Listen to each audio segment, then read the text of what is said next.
Hello, everyone. This is Jeffrey Shaw from Underground Cellar.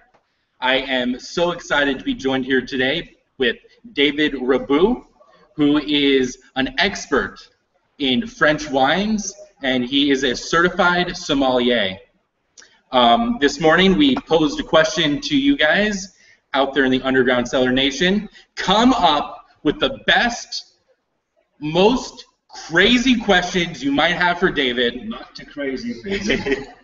And we're going to try and see if we can stump him. We're also going to see if we can educate ourselves a little bit about France and French wines.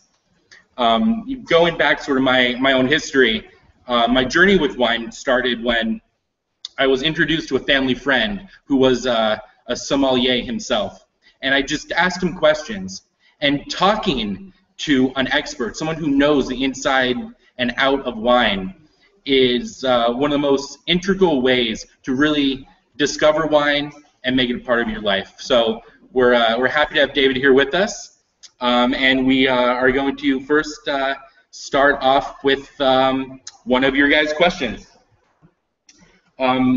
So this question comes from Greg and Sunday Woods from Whitestown, Indiana. And they write, "My wife and I would like to know, in your expert opinion, David, what is the most underrated French wine and why?" For my own opinion, I would say, we've got so many small vineyards who needs to be discovered.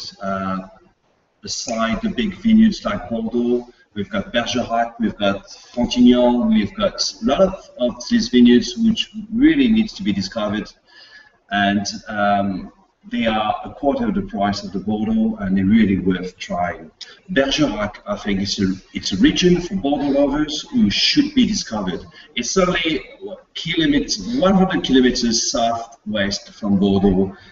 We use the same grape, we have the same geology, we have very similar climates, but you would probably find a very good Bergerac for like $20.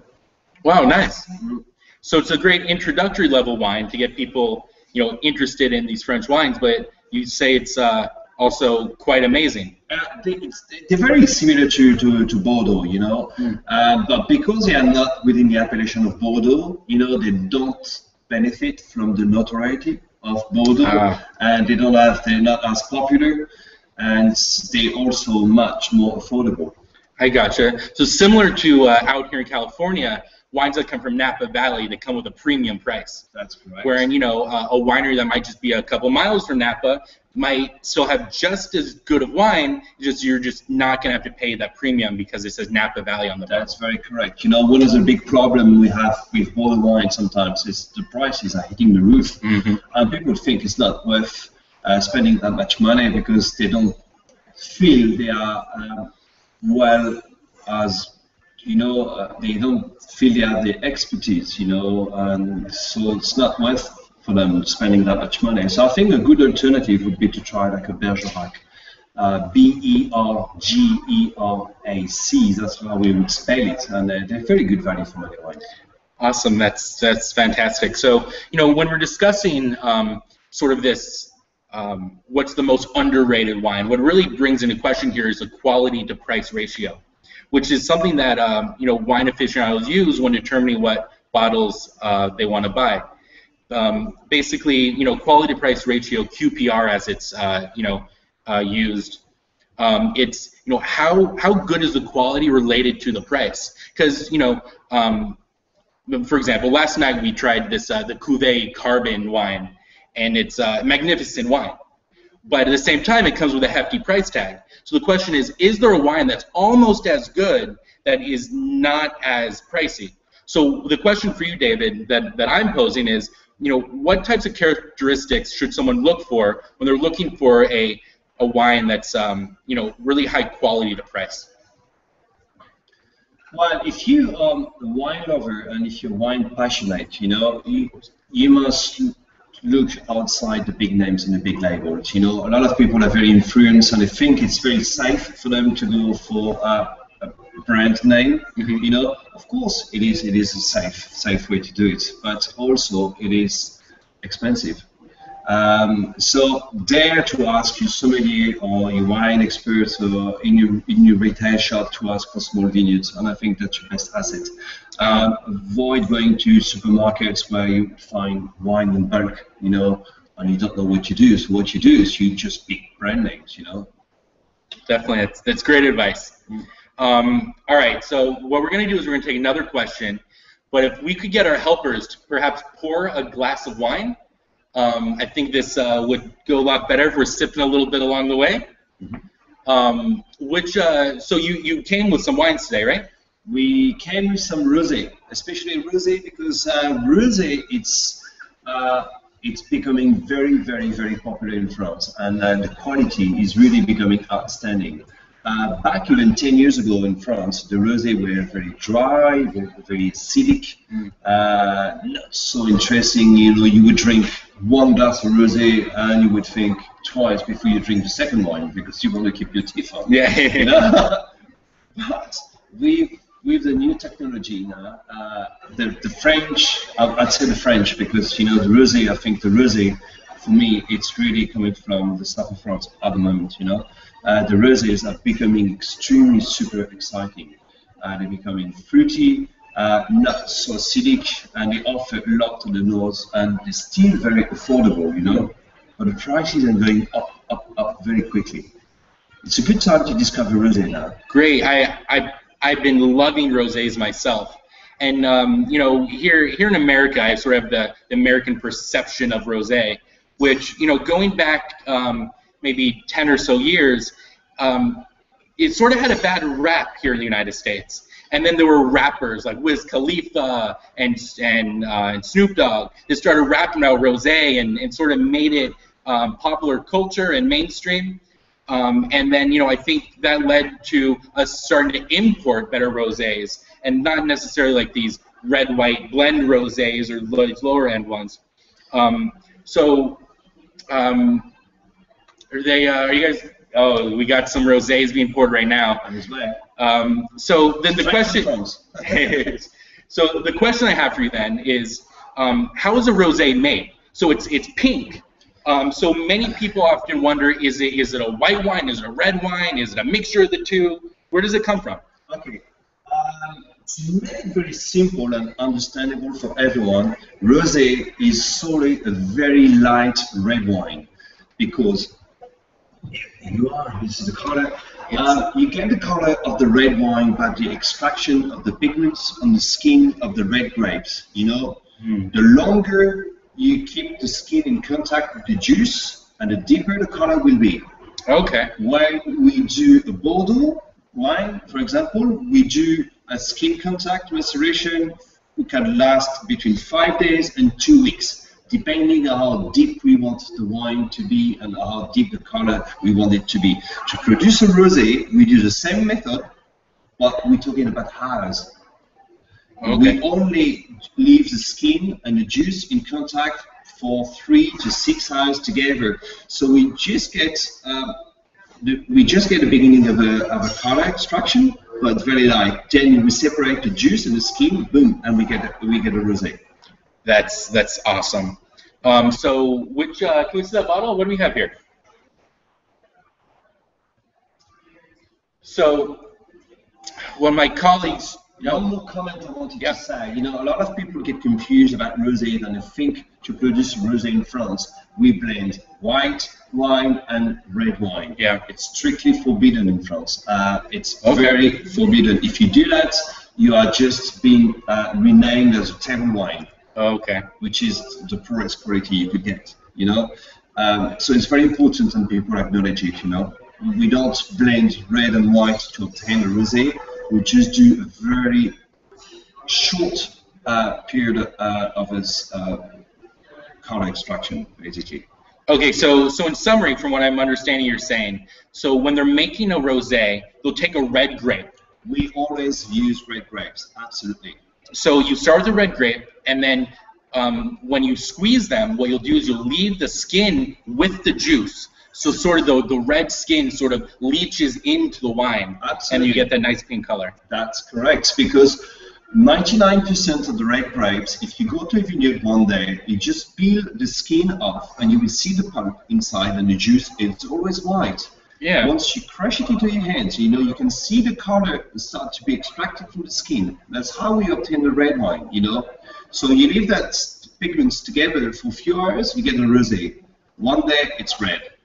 And we're talking about half an hour sometimes, you know, when the enologists and the winemakers are really choosing the color, you know, you're really looking on the tanks, you know, they control the temperature, you know, to reduce the extraction of the color and everything. But it's a matter of hours, between 5, 6, 7, 8 hours. Awesome. And so here we just had a pouring of this bottle. Would you read the label for me? I don't want to sort of bastardize the words here. Sure you can. We've named it Heure d'été, which means summertime in French. Okay. Because rosé, even now, there's a tendency to be drunk all year round. People now, you know, drink it from April to late September, depending if we've got a very light summer. And if it's becoming grey, obviously people have a tendency to go for red wine straight away. But more and more often now people will start to drink rosé all year round, you know, and I think that's the future for rosé, you know. People still think that rosé is a cheap alternative to a red wine or whatever, you know, but there is a really good community that wants to drink rosé all year round. Definitely. So, you know, this is Heure d'été. It's Heure d'été wine. Yeah, this is not. Okay. This is not the cheap, you know, red white blended rosés you might find at, you know, your grocery store. Instead, this wine comes from a very important region of France, right? Absolutely. It's coming from Provence. So it's really the mecca of the rosé, what we say, you know. And it's about 30 minutes away from Aix-en-Provence and an hour and a half away from Marseille. So we are inland, but we benefit from a microclimate because we are in a very specific located area, which is called Sainte-Victoire, because we have a little mountain made of granite over there. Oh, cool. And the granite's got that great capacity that can keep and hold the heat even all overnight, you know. So you got that microclimate, which is very beneficial for the rosé. Could you pass me the bottle? So one other question that we had, and this one comes from Mike in Tucson, Arizona. It's, how can I tell what the heck is going on the label of this wine bottle? And so if we look at this, what we see here at the top is the Heure d'été, and so that is like it's like a marketing name for the wine. You said it means summertime, right? That's correct.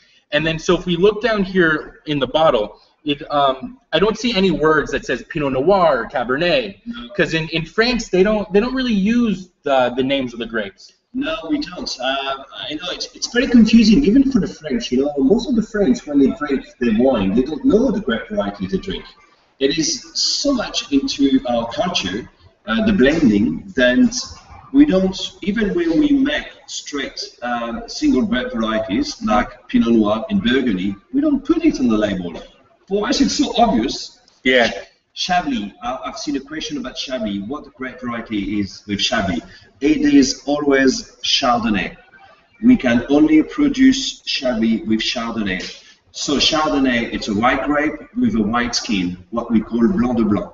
Okay, yeah, Blanc de Blanc. Blanc de Blanc. Blanc de Blanc means white juice, white skin.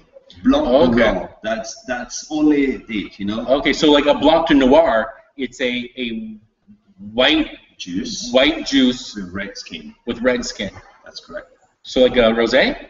You could go rosé, you could go red, or you could do white. If you press the grape and you separate the skin and the juice right away, like we did in Champagne, you obtain a white juice with a red grape variety.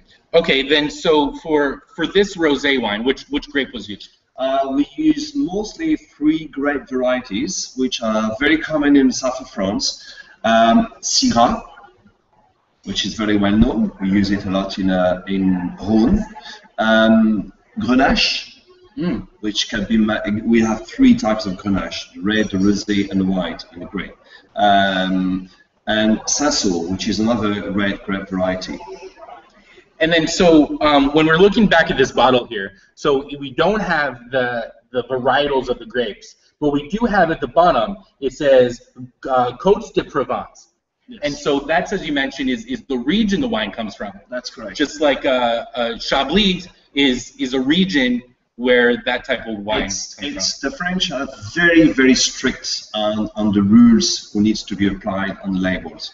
That's one way to protect a vineyard. It makes the understanding of the labels very complicated, yes, but we guarantee you also that we control everything. You know, when it says Côte de Provence, it must coming from the region of Côte de Provence, which is lay for about 200 kilometers between Nice and Marseille. Awesome. So now, if we turn the bottle around, we'll see some more information. And we see that it has the year. It has a year at the top of it. And on here it says Rosé Wine 2013. So is 2013 the year that it was bottled, the year the grapes were grown, just the winemaker's favorite year, or the year their child was born? What does the year on the bottle mean? What day are we today? Thursday, the 3rd or the 4th? Yep, the 4th. The 4th, okay. We are the 4th of September. 2014. We are right in the middle of the harvest time in Provence, meaning while we're talking to you now, people are harvesting. People are harvesting the vintage 2014, which will be bottled probably in December or in January. So 2013 is the vintage of the year where the grapes were harvested. Awesome. And then when we're looking here at continue to look at the bottle. We see a little logo. This little logo right here. Where is it? I'm trying to show you. Oh, here it is. It's a little Eiffel Tower, and it says "My French Cellar." Okay. And it says imported. It says imported by My French Cellar. So, what does the importer do? And is that the winery, or are they different? No, an importer is basically the people in charge of importing and distributing the wine in California. My job as in France is to source some rosé for the American community in California. So I'm here to understand what people like, people dislike, you know, and then I need to find an importer. An importer is obviously a company who's got the license to import the wine, because you're very protective in America. You know? I can't decide to export some wine to America like this. You know, it would never go through the frontier. Because the government, they want their taxes. Is that what it comes down to? Probably. Yeah. All right. Probably. So you know, with that, you're saying that your role is to come out here, try and figure out what wines Americans like to drink, and then you bring us this curated selection. That's correct. So I'm trusting your word then that this wine we're about to drink is good. I hope so, yes. Well, it is good for me. It is my taste. We like it. You know, when we have a saying in France, when you don't like a wine, you don't say, oh, it's disgusting. Yeah. You say, it's not my taste. Okay. Because you must respect the wine producer. It's a wine producer, it's a winemaker's idea. It's like a chef, you know. The chef, when he creates a dish, you know, he thinks it's the best dish. You know, you like it or you dislike it, but you don't say it's not good. It's just not my taste. Okay. All right. So let's dig in and try this. But before we do it, I know we've been postponing it. You know, as a wine consumer, what am I looking for when I taste the wine? Is it how it tastes, the smell? Like I notice people they tilt the glass over. Is that just to look fancy, or is there anything actually going on there? Well, when they tip the glass over, as you say, they're looking for the color. For the rosé, obviously, you don't need to do that much, you know, because there's not nuances, you know, like a red wine, you know, it can be deep in the mouth. You know, what the color of the wine tells you a little bit of the concentration of the wine. You know, but for a rosé, especially this rosé in France at the moment, the tendency is to create very pale and light colored rosé because it's synonymous to elegancy for us. Awesome. You know, the very dark and deep colored rosé aren't very so attractive in France anymore. And I think that's the future. Light colored, pale colored, elegant, well-balanced rosé. Awesome. Well, let's give it a little sniff. I'll follow what you're doing. I'll put my nose in the glass. Once you pour it, you put your nose first on the glass to go for what we call the first nose. Okay. Without aerating the wine. Smells good. What do you smell yourself? Honestly, and I don't know if this is taboo, but to me, it smells like a what is it called? A strawberry starburst. You know those candies? Yes. It's the pink starburst. They're my favorites. And when I first smelled it, that's what I smelled. And I don't know if that's like a technical wine smell, but we have created this wine, and I have done the blending with some colleague in France. And what we were looking for is to extract as much flavors as possible to really create a very fragrant and very attractive rosé with nice grapefruit, melon, peach flavors. And I think we've managed it quite well because it's very fruity. It's very fruity focused, but this is exactly what we wanted to do. This rosé, we have created it mostly for women because it's very elegant. It's got that sweet nose, you know, and it's not sweet. There's no sugar at all in wine. Okay. But it smells like, you know, if you mix some juices with wine, a little bit, not too much, huh? So our first nose for me, it's really peach, a bit of rose, and strawberry and raspberries. Do you agree? Yes. You know, as you say it, I now smell the peach. Lychee, a little bit sometimes. Yeah. We all have a different perception, you know. Women have a tendency to have a sharper nose. And they pick flavors sometimes we have difficulties to pick. Okay. It's very interesting to taste things with wine experts who are women. Then you let it breathe like this, you know. This whole shaking thing, this is just for fun, right? Because we get like a little antsy. Yes. Is that all it does, or is there a purpose to it? It's just you help the wine to aerate. Okay. So like the wine, I guess, like gets on the outside of the glass and it helps it evaporate quicker, something like that. Absolutely, because the wine has been locked into a bottle for a month and month. It's like you might put your sleep for 8 months, 1 year, 2 years, wake you up. Oh. You know, it's going to take you a bit of time. Like if I'm a polar bear. I'm like, I've been hibernating and I'm ready to go. It's very much the same for wine. All right. You know, you need to give the wine a little bit of time. The polar bear wants to run around a little bit before it goes and gets some fish to eat for dinner. Probably, yes. Okay. Yes. All right. So can we taste it now? Absolutely. All right. Cheers, David. Cheers to you.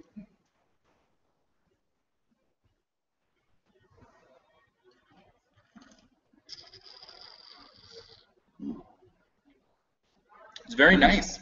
It's light and fruity. And you know, as I tasted those smells that you mentioned before, they're a lot more prevalent now. Absolutely. Like that lychee. I didn't really smell the lychee before. Yeah. But now I taste it. It tastes like a little bit of lychee. It does. It's got that really the fruity side. You know, even some flowers like rose flowers. You know. You know that old English sweet taste. I don't know if you remember. Well, it was in my childhood, maybe not here. Well, which English sweet? The one with the funny shape like this. You know, we used to suck when we were child. You know, they've got very similar fragrance, like violet, rose. You know. Yeah. It's very nice. So as someone who is perhaps like just starting to try a lot of different wines, what should they be looking for? You know, rather than just like, do I like this? Do I not like it? Are there certain characteristics of the wine that they can then, like when they go to a wine shop or when they come onto our website, Underground Cellar, they can say, I like this characteristic of the wine. That way they know how to find more wines similar to what they like. Like what am I looking for in here that I can then tell like a wine shop that I want? Should I say I want a wine that tastes like lychees, or should I say I want a wine that is light and fruity? Or I would say second option. I would, if I would go to a shop, you know, to a retail shop, and I would ask for either a dry, a semi-sec, a very fruity, or people like sometimes a very old-fashioned, clean, neat, dry, but not very expressive. This is a taste, you know. You've got to respect it, you know. Oh, so when you say dry, what you mean is not sweet. Yes. When there's in France, we don't leave any residual sugar into wine, you know, because you could start a second fermentation, you know. So we very rarely leave some sugar into the wine. So when we say dry, we're more talking about the acidity side of it. A very acidic wine would be interpreted as very dry, as a not too acidic wine, which has got a mellow finish, would be like a sweeter wine. Okay. So out of the other wines that you brought here, you said they're all rosés? Yes, we got some rosé champagne also. Oh, a sparkling one? Absolutely. Let's get that up on cue. If we are we able to open it? Do you mind? I think we should. I would love to. This is the best job ever. Should we maybe can I show our guest how to open properly a bottle of champagne? I would love it. That could be a good trick. I got a bruise on my forehead once. Okay, I'm going to show you how to avoid accidents. Can people see properly? No. Yep. I am right-handed, so I hold the bottle on my right hand. Okay. I remove the foiler.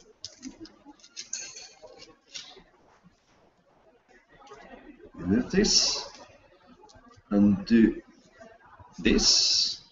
That's very easy. Everyone can do it. Okay, so you remove the foil. Now you're unspinning the little. Unspinning it. That's carriage. where it becomes important. You know, I never remove the capsule.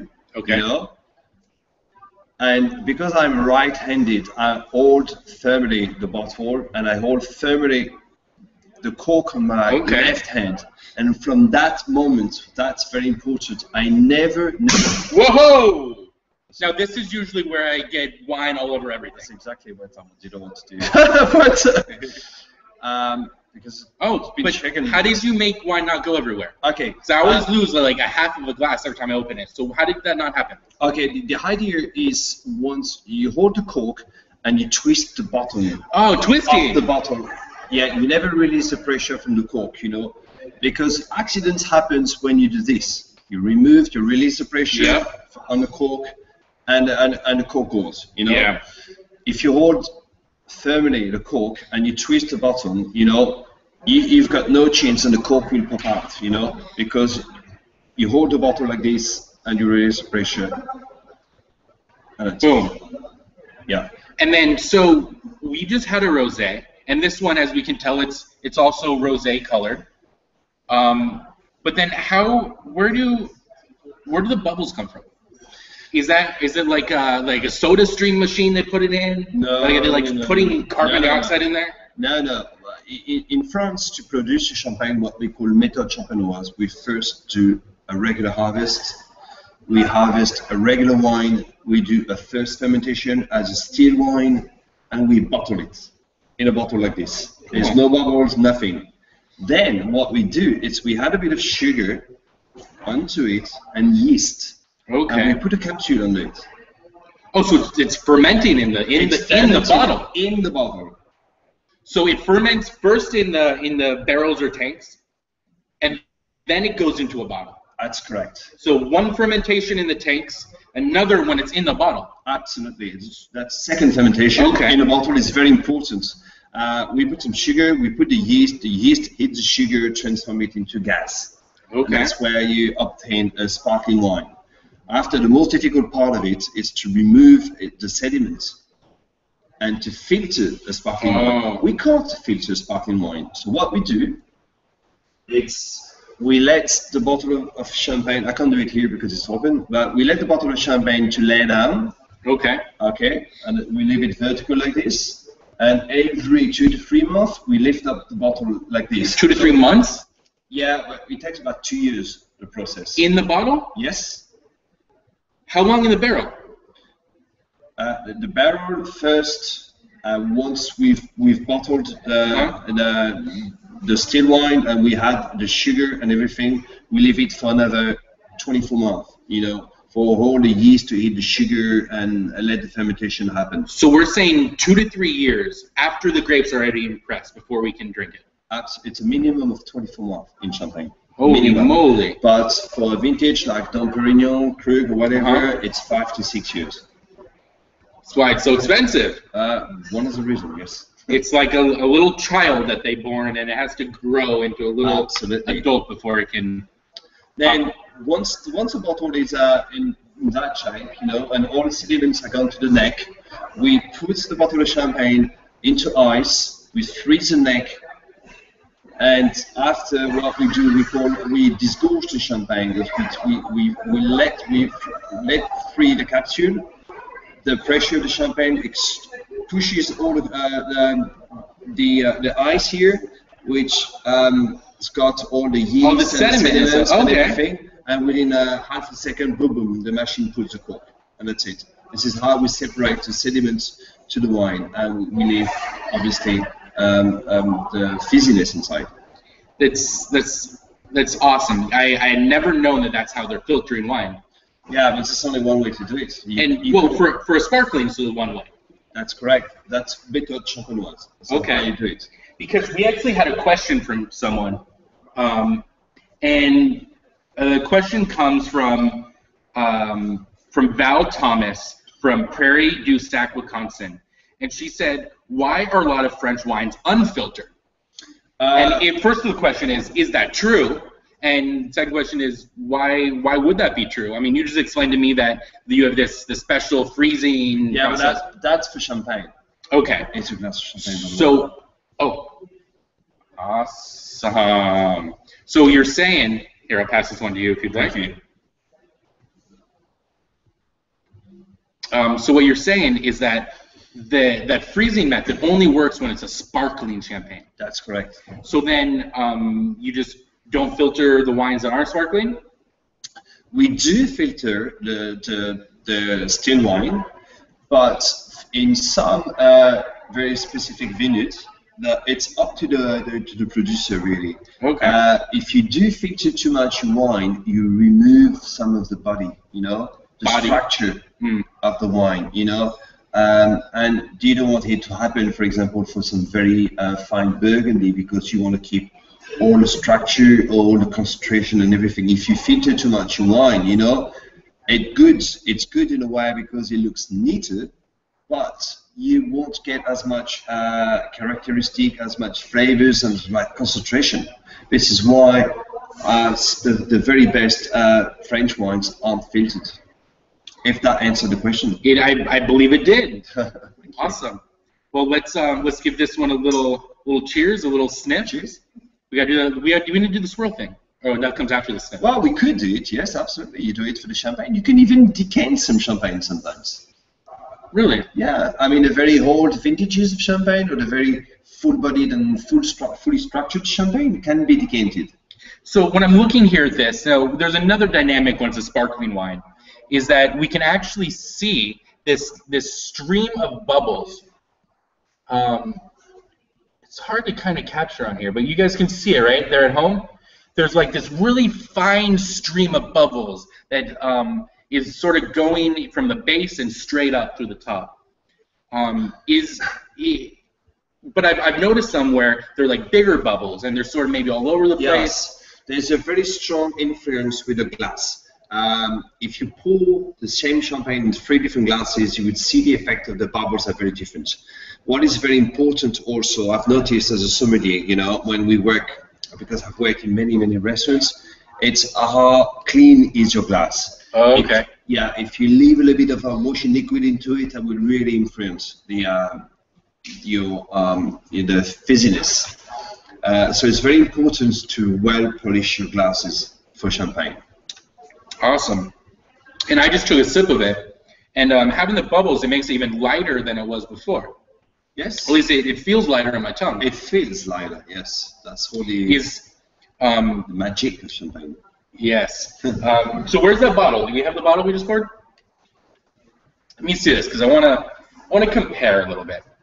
Because when we looked at the first one, we noticed 2 main things. There was a name of the wine, and on this one, I'm seeing it's just called Propriétaire Recolto. Is that the name of the wine? No. Propriétaire means owner in French, if you want to translate it like this. And récoltant is, he does his own picking, harvesting. I mean, he owns the grapes, he does his own harvest, and he does his own vinification. So he controls everything, right from the vineyard to the bottling.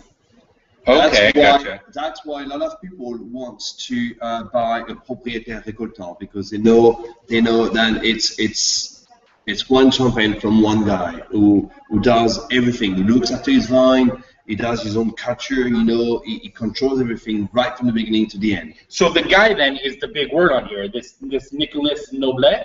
Yes. Did I say that right? We don't pronounce the S when Nicolas Noble. Nicolas Noble.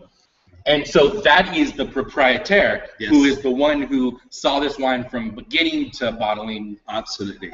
Awesome. And then when I look at this, the other words that I'm seeing on here, it says, what is this? Cuvée? Cuvée privilège. This is how he decided to name his cuvée. So that's the name. That's the name. That's correct. You could have named it Cuvée Brian or Cuvée whatever, you know. Okay, so the last bottle was called Summertime, or the French translation for summertime. This one is called Cuvée Privilège. So it's basically saying like the privilege. What's Cuvée? Cuvée Privilège. I think it just wanted to find a very elegant name for it. Okay. And what is more important, it's brut underneath. Oh, brut. I've seen that before. Yeah, brut means, brut means there is between 0 and 5 grams of residual sugar into the bottle. Okay, so that's a sugar rating. It is sugar rating, yes. So, and that's low. Brut means low sugar. Brut means, low sugar. In a bottle of champagne like this, you've got maybe 7 to 8 grams of residual sugar, which you can almost don't perceive. But it's very important we leave a little bit of sugar, because, to produce a very elegant and good balanced champagne, we need to harvest a very acidic juice first. Awesome. This is, Awesome, cool. So that's interesting. All right, so let's try it again. And if you can maybe taste it with me and do this. Okay. Tell me what you smell this time. Red berries, a little bit of a strawberry nose too. To me, I'm almost tasting something like nutty or This one is quite fruity focused also, because it is two-way of Champagne is the only vineyard in France where, in order to produce rosé, you can mix white and red. Oh. Because I said previously it's strictly forbidden in France to blend white and red to produce rosé, except Champagne. I forgot to mention it. Okay. Champagne is the only and sole appellation in France to be allowed to blend white and red juice to produce rosé. Okay, so that's what happened for this Nicolas, the Nicolas Noble. But there's two ways. It's a bit complicated. Huh? I know the word of wine and the word of champagne is very complicated. But this rosé, it is called a rosé de saignée. What we do, we put all the grapes into a big tank. We let the skin in contact with the juice, and after a few hours, we open the vat. Oh, okay. You know, that's what we call a saignée in France. It means like the bleeding. You know, we bleed the tank. So we extract the juice. And awesome. That method enables us to produce deeper rosé, but more intense in flavors. Awesome. Cool. Well, I very much like this one. Some of the bubbles, it just makes me sort of all happy and excited. It's true. I mean, champagne is very special and unique. Definitely. And you had said that the other rosé that we drank was mostly for women. I would say mostly for women because, you know, men's, we have a tendency to go for either more full-bodied or drier or more austere style of rosé. The women, they would love the fragrance, you know, it's like almost like a perfume, you know? Definitely. So if I'm looking to impress a hot date, I should bust out some rosé, is that what you're saying? Absolutely, yes. Yes, right. I think that could be a good idea. I like it.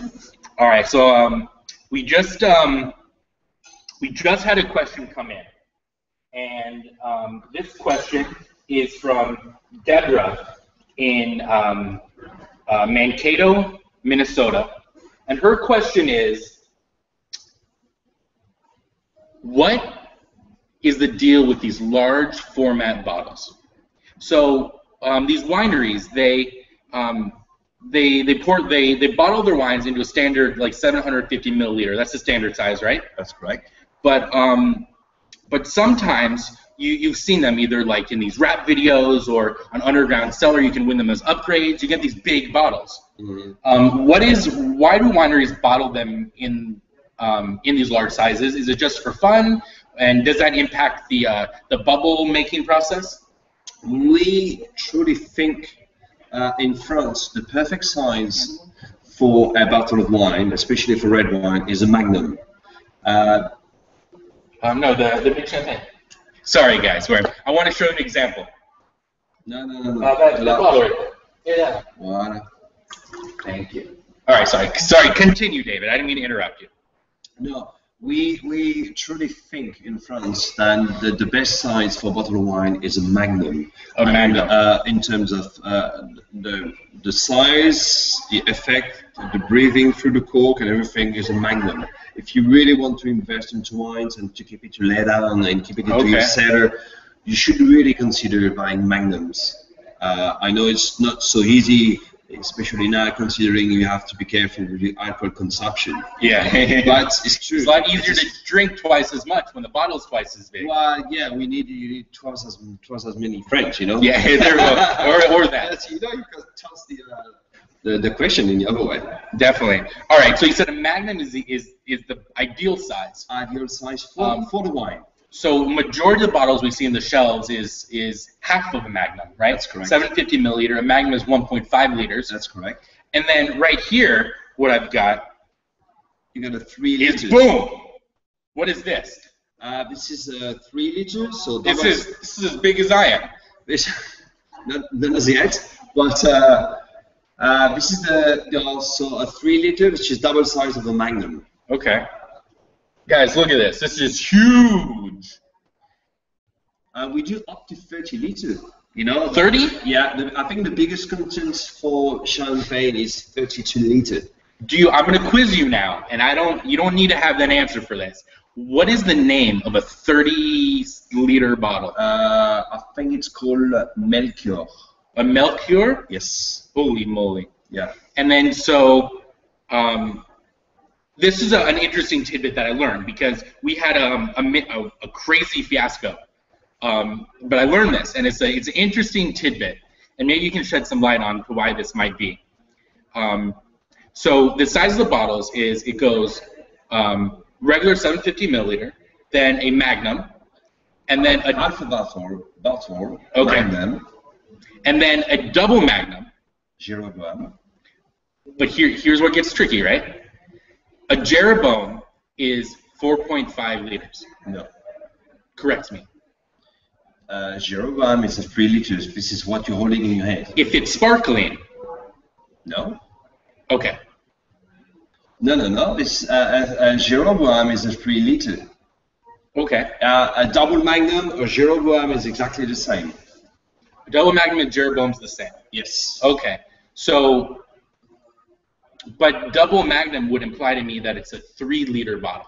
Oh, that's what you're saying this is. 3 liters. That's a 3 okay. Liter. This is a Jeroboam. It just looks so big. It looks so big, and after you can go the size up, which is a Methuselah, a 6 liter. That is amazing. But yeah, after the prices go really, really up to the roof, for few reasons. Most of the reasons why the prices is so high, it's because it's rare. Rarity increase the price. You want to do like it, huh? some curls here? It's good. You can do that. All right, it's heavy enough. Gosh. So should we pop this one open? We have to finish it if we do it. Why? Don't do it tonight. All right, we won't pop. We'll save it. You know what? Call all the people that ask questions. What we'll do is we're going to put this huge bottle into an offer coming up next month on Underground Cellar. People are going to remember that. You can be careful. They will. You guys hold me to it. If you don't see it on the site next week, shoot me a message. All right, let's take this question. And this one comes from Jody from Mount Prospect, Illinois. What food do you suggest to pair with the champagne? And so what do you recommend? Like when someone's talking about pairing wine and food, especially, one with the champagne, what is it that they should be looking for? Are you talking about champagne pairing with food? With food. Just champagne? Or... Yeah, that's what Jody was wondering, but is there some logic behind it, beyond that? Yes. First of all, if you talk about champagne, you must never forget that before it is named champagne, it is wine. We vinify grape, we ferment it into wine. So a champagne is a sparkling wine. So a wine can be paired with a lot of food. The brut, the extra brut are more appropriate for what I think for aperitif, because they dry, they sharp, they clean, they crisp, it's perfect to open up your palate. I would drink a Blanc de Blanc extra brut, as an aperitif, because that would shake me up a little bit, But that's what I would like, that's what I'm looking for, A rosé would be very much appropriate with a dessert, for example, rather than to go for a sweet wine and to add sugar to sugar. For example, I don't like to pair very sweet a dessert with a sweet wine because it's sugar plus sugar, and I think that's too much. I would cut the sweetness of the dessert with a really nice dry rosé champagne. Okay. That would balance, because what we're looking for, it's the balance. Okay, so if I'm having something sweet like a piece of cake, yes. I don't want a sweet wine because that's sweet on sweet. A lot of people go for sweet and sweet. Okay. And I think, personally, it's a bit of a mistake, yes. So you're recommending, so let's say I'm cooking up some steak, a red steak for dinner. Really savory, not very sweet. What should I pair with that? A nice Bordeaux. In California, you've got outstanding red wines. A nice steak could go easily with a nice Californian, either Pinot Noir or Cabernet Sauvignon. But if you got, for example, a nice steak with a very rich, creamy sauce, and if you do pour a very rich, full-bodied red wine, it's great. But that's going to be rich and rich. That's probably going to put you to sleep very quickly. There you go. Nice. I love it. All right. So right now we're going to break things up with something crazy. So in my email to you guys this morning, I promised you something. That anyone who tuned in today on this broadcast would be eligible for a $25 credit to buy your own wine. And so right now on the website, we have these French wines that we just tasted. We have some Jaboulet. Rhone wines. Some Rhone wines. We have the Nicolas No. That's correct, the Champagne. We have the Rosé. And we have the wines from Chateau La Lagune, which is a Bordeaux, located on the left bank of Bordeaux, south of Bordeaux. Very typical austere, very dry tannins, Cabernet Merlot, and Petit Verdot. All right, so put yourself in our members' shoes. You have $25 towards a bottle of wine. Mm-hmm. Which do you get? You could get very nice Bordeaux because we've got an outstanding. We've got in our cellar a wine called Chateau La Lagune. Chateau La Lagune is like the top cuvée, the peak of the wine. But they also produce a second wine called Moulin de la Lagune, which is very similar to the first wine, but the enologist and the cellar master, once they produce the first wine, they put aside the tanks and the vines and don't think are going to be good enough. But they have a very sharp perception about the quality. A regular consumer could probably not really pick the difference straight away because the first and the second wine. So going for the second wine of the Chateau in Bordeaux are a very good option. And some of them also produce a third wine. So it's the same enologist, the same vineyard, the same winemaker, and the same cellar master. But what they think is not good enough for the first two wines is vinified on a separate cuvée, and we've named it Mademoiselle L. Okay. And it's outstanding value for money. Really, you don't. It's not a red wine, you're going to keep it in your cellar for 20 years. Mm-hmm. You have to drink it to the next 5 years. But if you like an easy... 5 years? I can barely keep a bottle of wine in my fridge for a week. Good on you. That's what we want. That's what we want. Good. All right. So, you guys heard it. The Mademoiselle L. Yes. $25 towards the bottle. And to get it, what I need you to do is send an email to VIP@UndergroundCellar.com and use the code word Mademoiselle. You don't have to spell it right, but send an email to VIP@UndergroundCellar.com. We'll shoot you back an email with your very own gift card so you can have hooked up on a bottle of the Mademoiselle. I'm going to finish off this glass here because it is quite delectable. Thank you.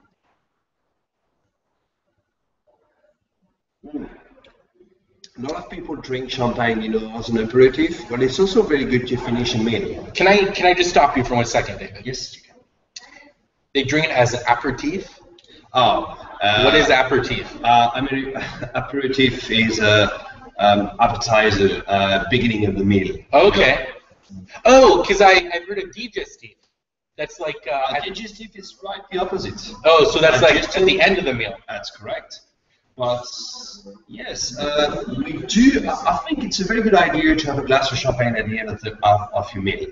Also, so champagne can work as an aperitif and a digestif. Absolutely, and you can pair a dinner or lunch with champagne. Dinner, lunch, breakfast? Yeah. Not recommended. But it's true because the acidity, the high level of acidity in the champagne enables you to really awake your mouth. So just to finish, your lunch or your dinner, rather than to have a glass of port, which is very good, you could have a glass of champagne. That would give you an extra kick, at the end. Definitely. I love it. So guys, I just wanted to thank you all for tuning in to our very first live chat with a wine expert. David Rabu. That's correct. Has been an amazing guest, and thank you so much for all the wisdom and knowledge that you shared, and for downing some wine with me. This was really fun. Thank you very much. And enjoy your wine, drink it with moderation, but drink it. Definitely. And when you drink it, buy it from Underground Cellar. See you guys. Have a nice day.